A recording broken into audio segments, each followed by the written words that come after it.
This is Think Smart with TMFG, your weekly podcast of what's newsworthy and relevant to everyday Canadians, with your host, Senior Financial Advisor Rob McClelland, and Mike Connon of Asante Capital Management. Today on Think Smart with TMFG, Mike and I are going to be discussing tightwads and spendthrifts, how couples should be handling money in their relationships, both before and in retirement. Now, for this one, I got to give credit to one of our favorite podcasts coming from The Rational Reminder. And they interviewed Scott Rick, and he is the author of Tightwads and Spendthrifts. And after hearing this podcast, I went out and got the book. Went to Amazon, so just to prove I'm not that much of a tightwad, I went and bought the book and took a read through, and it's a phenomenal book. So I got to give full credit out to Scott. He went and did research on couples and how they handle their finances and what are the more successful ways. So for anyone who is having any issues at home with this, I suggest they order the book on Amazon and take a read through. So between tightwads and spendthrifts, I guess we're on different ends of this, aren't we? We certainly are. I'm certainly not a tightwad. Yeah. I'm more in the category of a spendthrift, although I think I spend wisely. I'm going to talk a little bit about how I got there. You know, it's interesting. My mom was a shopper. We always used to joke that my mom was a great shopper. She always looked great, had great clothes. My dad wasn't a shopper, but he wasn't a tightwad. He just it was just not that important to him. He was a pretty good dresser when he was under 50. After 50, I'd say he deteriorated. He fell into the old man syndrome. You know, he drove reasonably nice cars, but never expensive cars. It just wasn't where his passion was. Yeah, I guess I'm trying to break free. My parents were definitely on the tightwad side of things, so I've been trying to break free from that and doing my best. But it's always difficult, you know. We had, I don't think until my dad was, I think he was 62 when he bought his first new car, which is a bit of a weird thing to do. He had the finances to do it. He wasn't poor, but just wouldn't spend money on things like that. So in couples, what's the best combination, Mike? So and what's the evidence and what can we learn from what's the best combination? How should people handle their money if they're living together for, you know, they're either married or they've moved in together? How should they be handling their money? Well, so the research was quite interesting. It turns out that many times people are attracted to the opposite. And what happens is, it's funny, when you get into tightwads and spendthrifts and the idea of the different mentality behind it, you think people want to be how they are. But on those, everyone's at a scale, right? So they go through a scale. If you're very cheap or you like to spend money, there's a different scale of where you end up. And when people are on one end of the scale, sometimes they don't like that trait in themselves. So again, I don't like that I have trouble spending money. It's very difficult for me to spend money. You know, if you set a trait I don't like in my own personality, it's my resistance to spending money. I can't get enjoyment out of it. It hurts too much. And I don't love that trait. So when we go and find spouses that can spend freely and have that openness, sometimes we find that to be a very attractive feature in someone. And again, people who like to spend very openly need the financial support of the tightwad to get them through it. Otherwise, there won't be enough money there. So initial attraction tends between people on the opposite end of the scale. That can also lead to conflict if I think about it. Well, that's the later problem. Happiness in couples is not generally related. When you take that couple down the road long ways, it's not related to be on the opposite end of the scale. So you and I have been working together for 25 plus years. We've been business partners for 20 of those years. You're certainly the tightwad. I'm certainly the spendthrift. But it's been a good balance because you keep me under control and I keep us moving forward. Yeah, there's got to be a compromise between it. What you find is when you have the extremes, you know, tightwads tend to do okay because they financially, number one, they do very well because I mean, you might look at the people that spend a lot of money, but financially, if you are very cheap on spending, you're going to have lots of money. And again, there tends to be a bit of a problem on the scale of the spendthrifts and the spendthrifts because they run into financial problems, which again creates tension in relationships. So I figured out a quick fix for that very early on in my career, and that was forced savings. And so, reading The Wealthy Barber and the first lesson there is to pay yourself first. And so I've always done a really good job of paying myself first. And then whatever was left over was mine to spend, is how I viewed it. What about yourself? Did you ever pay yourself first? Have you always done that? Always done that. It's interesting. You keep a budget, right? I don't keep a budget, but I have a forced savings plan. I know whatever's left over is just mine. So I don't worry about where it goes because I'm just going to spend the leftover. And both ways work. If you like to keep budgets, it's a fantastic thing to do.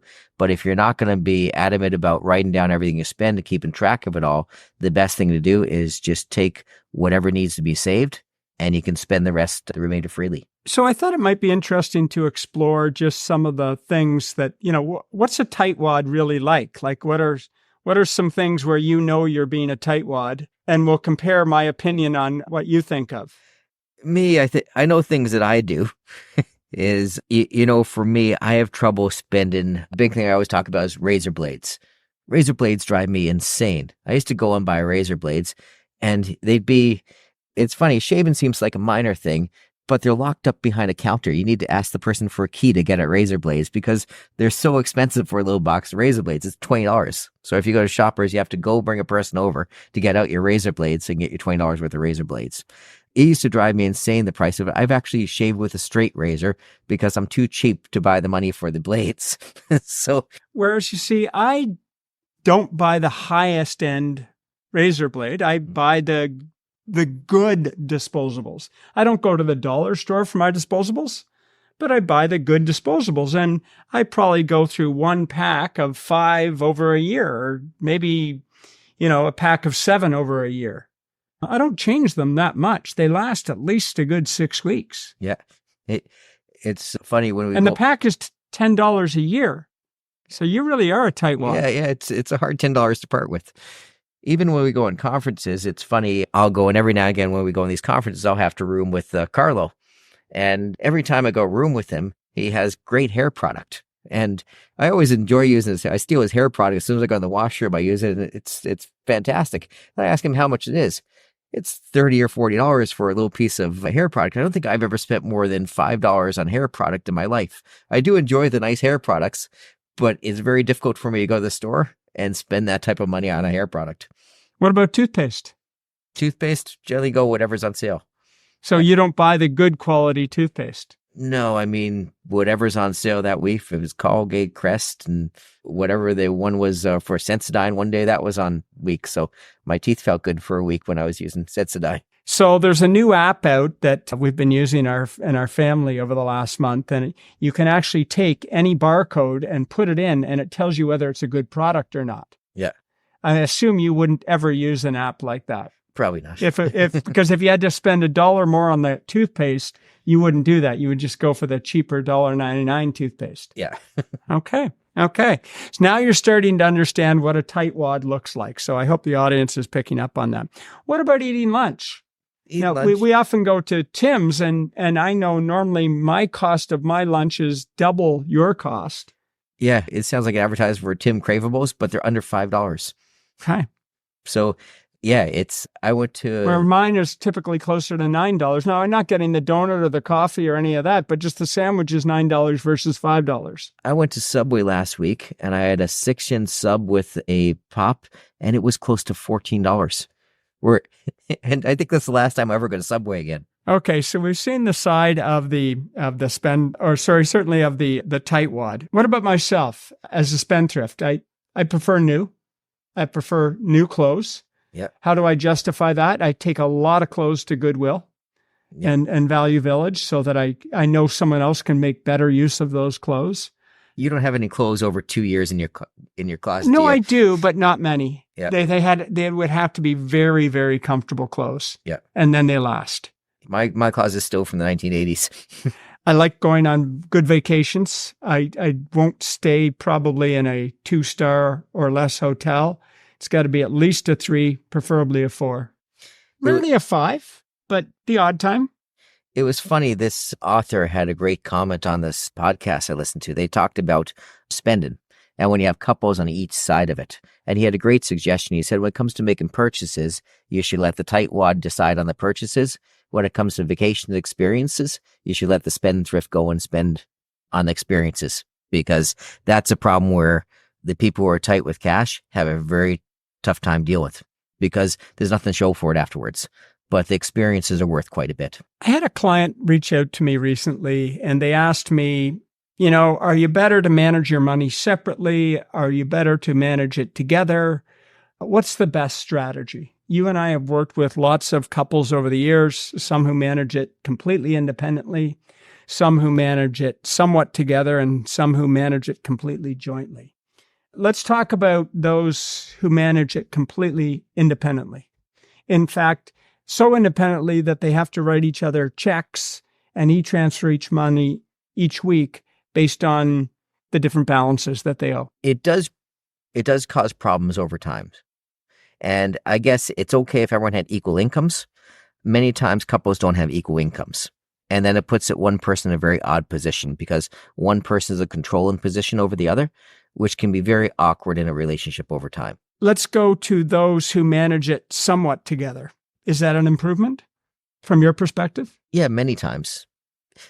Personally, how I've always done finances is I've always felt to have a lot in a joint account. Everything is in a joint account, but I'll have other joint accounts that's for my spouse to manage on their own. So I don't want to know everything they spend their money on. I don't want them to have limitations or they have to ask me about anything. I found the one problem with my problem, because I tend to run things pretty tightly. I do a lot of savings. There may not be a ton of money always in, let's say, my bank account, because I would have put into different investments. If I have someone that's using my account for daily needs, I like to know where my balance is at all times. So I don't want someone randomly taken out of that account. But what I've always done is have my own account that I'll run that way. That's a joint account. And they'll have their own account that's a joint account. They run theirs on their own way. So they're all joint, but we can each keep track of things. Not very different. Ingrid has her own account. Money goes into it. She can spend it as she wishes. We have a joint account. She has access to it. It's really my account that's become the joint account. And that's where 90% of the transactions take place. And it's my job to make sure there's money in it.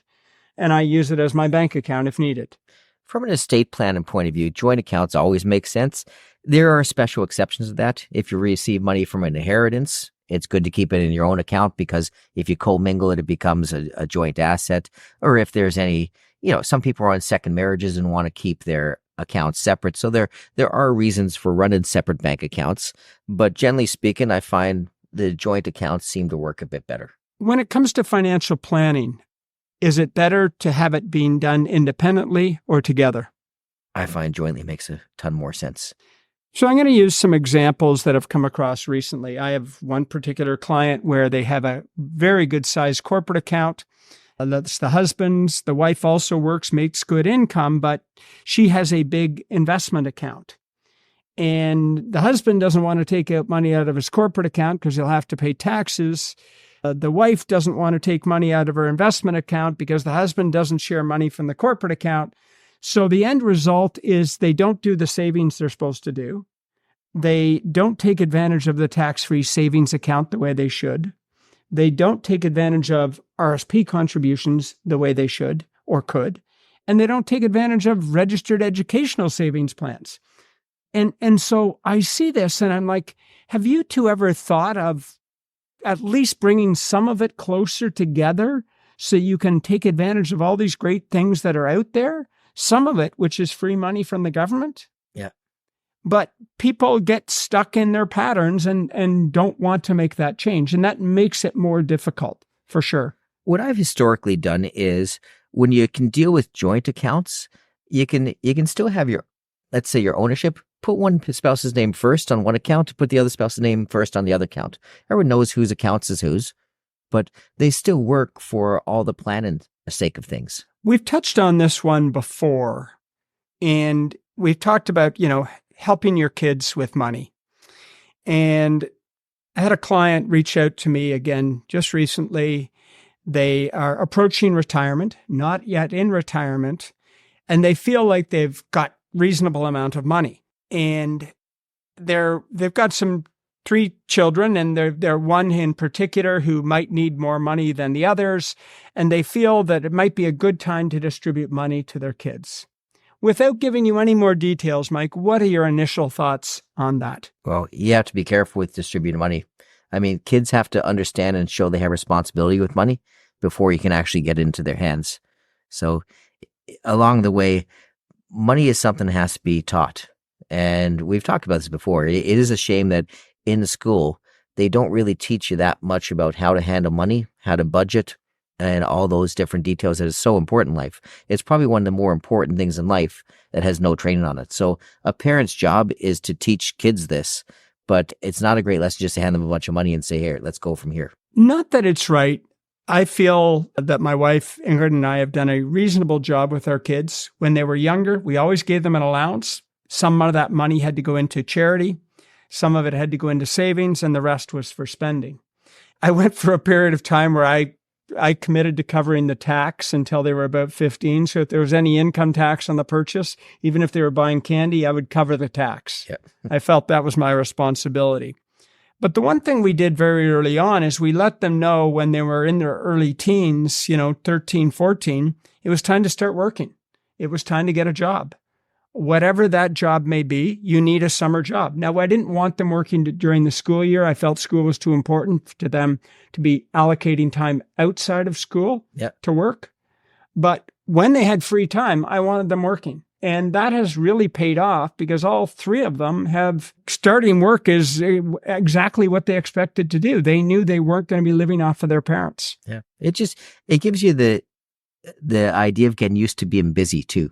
And when you can find jobs, I got my son, I pushed him in McDonald's at the time, but it was probably one of the greater experiences of you're just busy when you get there. They have systems, you're busy, you learn to work with people, you get friends. And now my daughter's working now too, so she's getting used to that. It's a good experience for them to go through. Another thing to do, there are always going to be expenses that you cover for your kids. And I think it's your job to gradually wean them off of those things. So, the child turns 16, they may want a car. Maybe you want to help out with the car. Should you buy them a brand new car? No, you've got to have them have a little skin in the game. And so maybe they pay for a third of the car. Yeah. You're not buying a new car. It's a used car. I have some friends who bought their kids brand new cars that are $30,000, $40,000 when they're 16. It makes absolutely no sense. And I can tell you, none of those kids are working today and they're in their mid-20s. Yep. They're still living off the system. And it all started when they were 16, they got a brand new car. Yep. I did it a little differently. Again, not necessarily it's perfect, but I said, if you're buying a $7,000 car, I'll pay for half of it. I'll pay for 2/3, you pay for a third, but you owe me the other third over the next 5 years. Yeah. And gradually they've paid off that loan and I just give them the last third of it. Yep. Gas the same way. I cover gas up until, they start making some money in the summer. Then I don't cover gas anymore. Same with insurance. Yep. All those little things that you gradually cut them off. Cell phones has been a tougher one. Yep. But now they all work and their companies probably give them more money than is necessary for their cell phones. It was funny. There was, again, on that one podcast we listened to, and it might have been the same author. They were telling a story about how to give kids value. And it was a grandparent talking about how to give kids value. And he's telling a story about his grandson wanted Lego. And he said, usually you'd go in the store and bring your granddaughter in and buy them what they wanted. But he said this time he decided to do it a little bit differently. He got the cash out of the bank machine that was required to buy the Lego. That Lego set Lego's pretty expensive now. You can spend $100 on a Lego set. So he went and gave her the $100 and $20 bills and made her go to the cash register and purchase the Lego. And he said she turned around to him and said, "That's awful expensive. It isn't, Granddad." And I thought it was a great idea to do, you can still give them the presents, But if you just put it on your Visa card and hand it to the child, they have no comprehension of how much it is. When they actually have the dollars in their hand and they have to part with it, they establish a value. They might decide to hold on to a little bit more than they originally thought. Whereas you pull out the magic Visa card and, you tap it and walk out of the store with the brand new Lego set. Yeah. And that was other studies that were in the book. It talked about spending on Visa versus spending in cash. And credit card spending is much less painful at the time than spending in cash. Again, when they talked about couples controlling their spending, the first thing, Visas are very, very convenient, very easy, it tracks everything. But if you're not great with money and you have money spending problems, the first thing to do is get rid of the Visa. So what's the advice to couples if they are managing things independently? How do they start? Can they just start small and start sharing some expenses and maybe stop passing money back and forth? Your household expenses, keep a joint account for your household expenses. Everything that's related to the household, keep in a joint account. Maybe both you fund a similar amount of money to it. If it's two working people, you figure, let's say your household expenses are going to be $8,000 a month.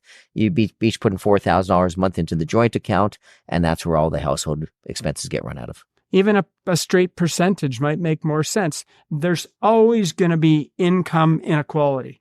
Yeah. No matter what, no matter even if you started making $50,000 each, by the time you get close to $100,000, if you get there, one's going to be at 80, one's going to be at 120. And you never know which one, and you never know where the next raise is coming from. Yep. So you don't want to have to, I think you're putting more pressure on a relationship when you put money in the middle of it. Well, we can tell you what doesn't work in relationships is hold money over people's heads. Never works well in a relationship, and it will lead to disaster. So you got to always make sure that that's not part of your, let's say, financial arrangements within your relationships. That brings us to the end of another week. Thank you for joining us. This is Rob and Mike with Think Smart from the McClelland Financial Group of Asante Capital Management, helping you to live a successful retirement.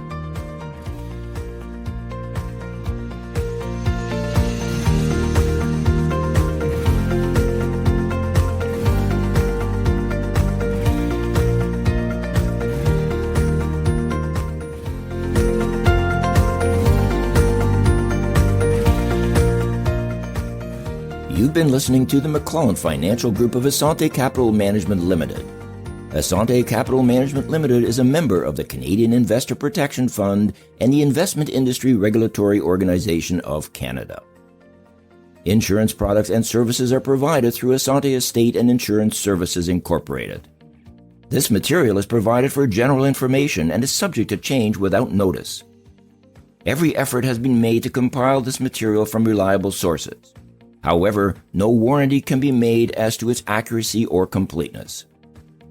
Before acting on any of the previous information, please make sure to see a professional advisor for individual financial advice based on your personal circumstances. The opinions expressed are those of the authors and not necessarily those of Asante Capital Management Limited.